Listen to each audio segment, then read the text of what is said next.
Assalamualaikum warahmatullahi wabarakatuh. Bismillahirrahmanirrahim. Masyarakat di pedesaan pada umumnya sering mengkondisikan kegiatan-kegiatan yang sebenarnya merupakan kegiatan yang membawa maslahat, tetapi esensi dari kegiatan itu sering tidak mendapatkan satu pemanfaatan atau realisasi dengan kondisi yang seharusnya dilakukan. Mungkin bahasa saya terlalu berbelit-belit dalam hal ini, tetapi sederhananya adalah bahwa budaya, tradisi yang sesuai dengan kemanfaatan dan kemaslahatan itu sebenarnya layak untuk dilanjutkan dan dilestarikan. Kalau kita perhatikan di kalangan masyarakat itu dulunya sebelum Wali Songo berada atau Wali Songo memasyarakatkan agama Islam di Nusantara, ada perilaku-perilaku sosial yang sebenarnya jauh dari norma. Misalnya seperti Pancamakara, peringatan-peringatan yang tentu saja berkait dengan mengumpulkan orang banyak dengan dilakukan kegiatan-kegiatan yang tidak sesuai dengan syar'i. Nah, ketika ada Wali Songo, kegiatan berkumpulnya masyarakat itu dikembangkan menjadi satu kondisi yang sebenarnya telah dituntunkan oleh Kanjeng Nabi Agung Muhammad SAW. Misalnya dengan kegiatan-kegiatan makan bersama. Makan bersama itu di daerah tertentu disebut kenduren, di mana masyarakat berkumpul, di situ ada makanan, dan makanan itu didoakan oleh satu orang yang mengimami, atau disebut imamuddin, Pak Mutin, artinya imamnya agama. Kemudian jamaah itu mengaminkan doa-doa yang disampaikan oleh Pak Mutin atau Imam Mutin atau imamnya agama. Prosesi di sini bertujuan bagaimana supaya makanan yang diberikan yang akan dibagikan kepada jamaah, baik itu jamaah tahlil atau jamaah yasin atau jamaah pengajian yang lain yang menyertai dalam majelis itu, diharapkan untuk bisa membawa pulang nasi atau hidangan yang sudah diberi doa tadi. Makanan yang sudah diberi doa diharapkan sudah mendapatkan barokah dari Allah. Orang Jawa menyebut barokah itu agak susah karena memang kondisinya bahasanya bahasa Arab. Kemudian lebih mudahnya dengan istilah berkat. Berkat itu sebenarnya kalau harapannya dimiliki atau didahar oleh yang membawa kepada keluarga, anak, istri atau suami atau siapapun yang memakan makanan itu atau yang dahar makanan tersebut, maka dia akan mendapatkan barokah. Bagaimana tinjauan spiritualnya? Maka sebenarnya tinjauan spiritual dari proses ini ada namanya kematangan spiritual.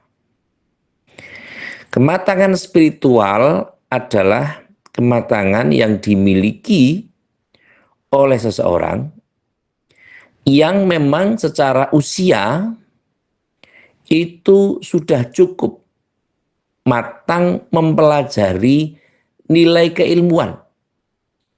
Biasanya diawali atau kematangan itu berada pada titik 40. 40 tahun. Kalau seseorang sudah berusia 40 atau lebih, ya setidaknya diawali dari usia 40 itu ada kematangan real secara rezeki, secara emosional, secara spiritual, itu mereka sudah mempunyai wasiat, sifat kandel, kegebengan, atau amalia unggulan yang memang dikondisikan di dalam kehidupan mereka masing-masing. Kalau pada tataran 40 mereka berhasil, maka pada tataran selanjutnya mereka akan mendapatkan keberhasilan itu.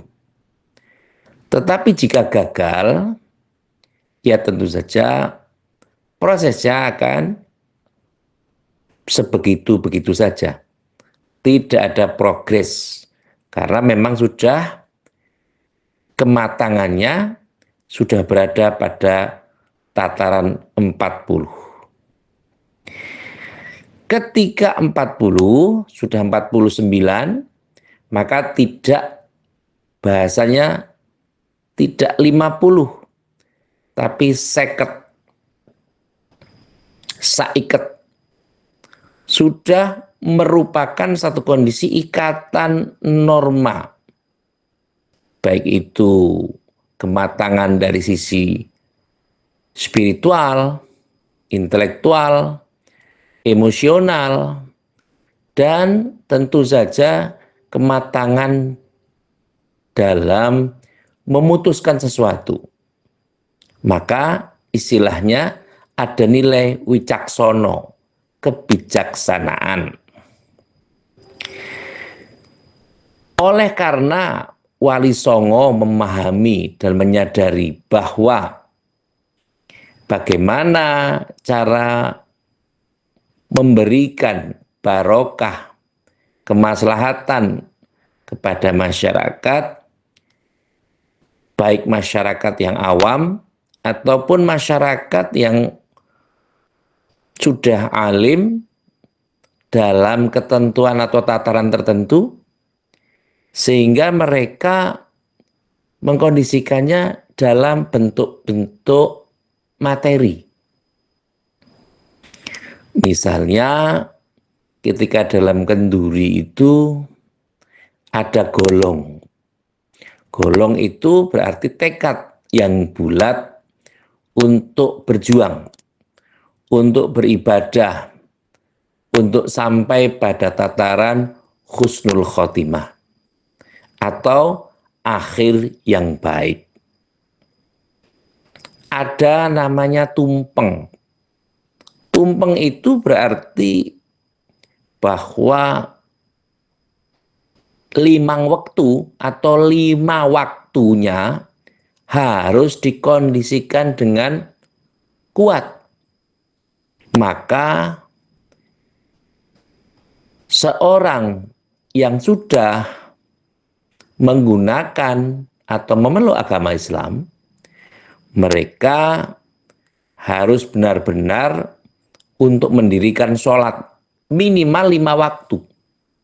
Maka tumpeng 5 waktune sing mempeng. Membuat tataran-tataran, akronim-akronim sederhana yang bisa dimiliki, bisa dipahami oleh masyarakat dengan tata cara ajaran yang baik, itu dulu sangat dilakukan dan dilaksanakan oleh Wali Songo, khususnya Sunan Giri, Sunan Kalijogo, Sunan Ampel, dan yang lainnya. Mereka tidak mempergunakan sesuatu dengan berdarah-darah untuk mengislamkan tanah Jawa, tapi dengan jalur budaya. Karena sesungguhnya dengan budaya mereka telah bisa mengambil hati masyarakat Nusantara. Maka budaya-budaya yang baik itu perlu dilestarikan. Ada jenang, jumenenging kang wewenang. Artinya apa? Jenang itu membuktikan bahwa kehidupan itu ada yang mengatur. Ada jenang abang, jenang putih. Itu mempunyai maksud-maksud yang tersendiri, yang tentu saja ini sangat filosofi. Saya sedikit berbagi kepada khususnya generasi Z, netizen yang tentu saja tidak suka untuk bergabung atau kenduren. Karena dalam hal ini budaya-budaya baik ini sangat menentukan bagaimana keberlangsungan beragama. Karena makanan-makanan yang telah diberi doa itu mempunyai nilai yang tersendiri. Ada barokah yang tersendiri. Bahkan sampai dengan nasi terakhir. Tentu saja ada beberapa hal. Orang Jawa memaknainya dengan sangat simpel. Sangat sederhana. Dan itu dipadukan dengan bagaimana kita memposisikan ada namanya jajan pasar. Mengapa disebut pasar? Karena hidupnya orang Jawa, khususnya Jawa Tengah, Jawa Timur, dan beberapa sebagian Jawa Barat, itu mempunyai pasaran 5.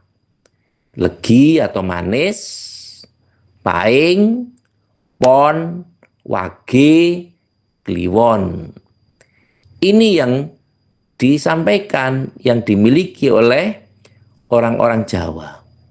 Sehingga ada istilah kalau memang hal itu, pertunjukan itu hanya sebentar, maka ada istilah sepasar bubar. Artinya sepasaran itu ya itu tadi dari legi, paing, pon, wage, kliwon, dan hitungannya pun berbeda. Legi itu 5, paing itu 9, pon itu 7, wage itu 4, kliwon 8. Nah tentu kalau ada yang bertanya, lu kenapa hitungannya kok seperti itu? Lah ya saya tidak tahu.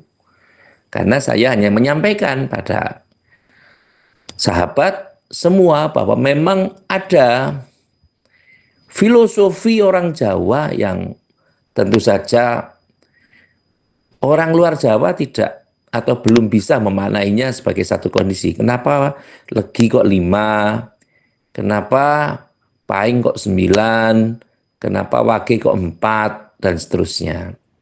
Ini merupakan filosofi yang tentu saja yang tahu hanya para mimpuno, para orang-orang yang sepuh, yang memang gegulang, memang geladi pada permasalahan-permasalahan ini.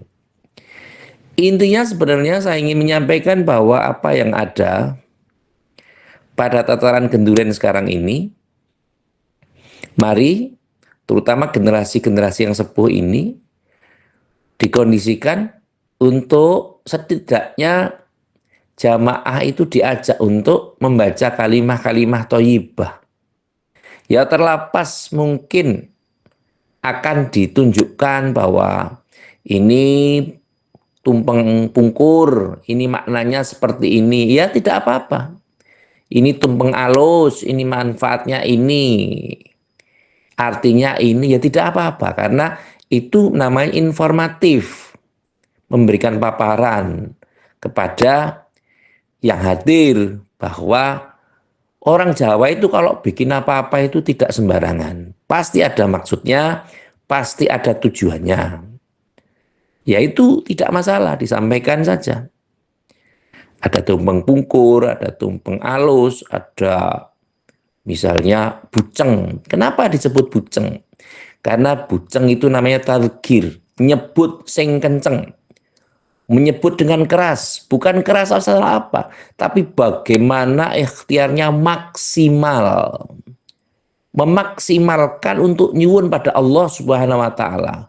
Tawakkaltu 'alallah wa idza azamta wa tawakkal 'alallah. Jadi kalau sudah kita berikhtiar, sudah maksimal, ya intinya harus bertawakal kepada Allah. Jadi supaya orang tidak mengkondisikan bahwa kenduren ini haram, bahwa sisi haramnya yang mana, ya makanannya ya makanan halal, ya nasi, beras, dan ada beberapa, artinya nasi itu dari beras gitu, kemudian sayuran, kemudian ya ada doanya. Tapi ada beberapa pihak yang mengatakan kenduren ini musyrik dan seterusnya. Lalu letak musyriknya seperti apa? Wong ya sudah ada doanya, ya pakai bismillah, ya pakai sholawat, ya kadang pakai tawasul. Tawasulnya ya pada kanjeng Nabi, pada sahabat, bukan pada yang lain. Lah kalau ada yang lain bagaimana? Lah kalau ada yang lain berarti yang menyimpang. Kalau seperti itu ya jangan diikuti, karena itu menyimpang.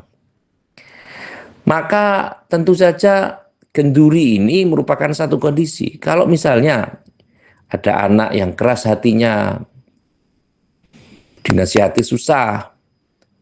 Loh, kalau di kampung-kampung, di desa-desa ada orang yang suka kenduri, ya coba dimaklumi, disuruh makan nasi kenduri. Insya Allah akan menjadi lebih baik dan akan alim. Banyak contoh-contoh, misalnya Kiai Said Agil Sirot, mantan PBNU, itu juga ngendiko bahwa saya bisa alim seperti ini karena saya makan nasi berkat. Loh, kalau logikanya yang dungani orang yang alim, yang mengaminkan orang-orang yang punya tujuan yang sama untuk genduren, bukan terima berkat loh ya. Terima berkat itu adalah bagian dari efek samping. Kalau tidak konangan ya gereneng ya biasa. Tetapi setidaknya karena memang ada hal-hal yang harus dikondisikan dengan baik, dengan tata cara yang sederhana. Maka pesan saya untuk para mudin, para imam mudin, mari kita pelajari betul latihan ikhlas nyuwun pada Allah Subhanahu wa taala supaya kita ini berdoanya itu tidak punya pamrih yang lain kecuali menyampaikan hajat yang kagungan dalam, yang punya hajat itu kemudian berdoa kepada Allah dengan catatan tidak ada pamrih secara personal. Loh, itu susah. Ya memang susah. Karena harus dilatih. Kalau kita susah, tidak ada latihan, ya semuanya tidak akan terlatih. Dan tidak one man show. Tidak hanya untuk tampil untuk sendiri. Tapi karena kita dipercaya menjadi imam, menjadi pemimpin, berarti kita sudah dianggap mampu. Maka jadikan ini sebagai sarana untuk bisa melakukan kebaikan dan mendekatkan diri kepada Allah Subhanahu wa taala. Sehingga yang paling penting, kalau pada saat kita berdoa, nasi dan ubur ambingnya ya dihadirkan. Pada saat tahlil, nasi dan sebagainya ya dihadirkan dalam tengah-tengah doa kita. Jangan belakangan dimunculkan. Kalau belakangan yang dikeluarkan, pertanyaannya adalah, lo yang didungani itu siapa atau apa yang didungani? Makanan kalau sudah siap ya makanan didungani. Artinya ke depan mungkin perlu dirintis, kalau yang sudah berjalan ya alhamdulillah, kalau belum ya dilatih supaya makanan-makanan itu dikumpulkan dulu di tengah-tengah kita, baru kemudian makanan itu kita doani bersama-sama. Syukur dengan kalimat thayyibah, dengan bacaan surat Ikhlas atau apa sajalah. Yang penting menyatakan bahwa semoga sesuatu yang dilakukan di majelis yang sedang berlangsung ini mempunyai nilai kemanfaatan dan keberkahan, agar nantinya kalau berkat itu kita bawa pulang dan dimakan oleh anggota keluarga, maka akan ada nilai keberkahan pula, tidak hanya kita yang di dalam majelis itu, tetapi juga meluas kepada keluarga. Dalam hal ini tentu saja kupasan-kupasan seperti ini masih banyak yang perlu saya jelaskan, tetapi insya Allah di pertemuan-pertemuan yang akan datang, semoga kita bisa jelaskan dan kita bisa memberikan penjelasan pada generasi-generasi muda saat ini untuk lebih mencintai tradisi, budaya yang tidak bertentangan dengan syariat agama, khususnya agama Islam. Terima kasih kepada semua pihak, kepada sahabat netizen yang telah membantu like, komen, subscribe, dan share channel ini. Karena atas bantuan panjenengan semua, channel ini bisa berkembang dan semoga Allah Subhanahu wa Ta'ala memberikan balasan yang berlipat-lipat sehingga panjenengan juga mempunyai rezeki dan kami juga memanfaatkan dan mendapatkan rezeki dari Allah Subhanahu wa Ta'ala sesuai dengan kadar kita masing-masing. Semoga Allah Subhanahu wa Ta'ala memberikan yang terbaik kepada kita. Amin Allahumma amin. Sekali lagi terima kasih pada semua pihak yang telah membantu terselenggaranya acara ini.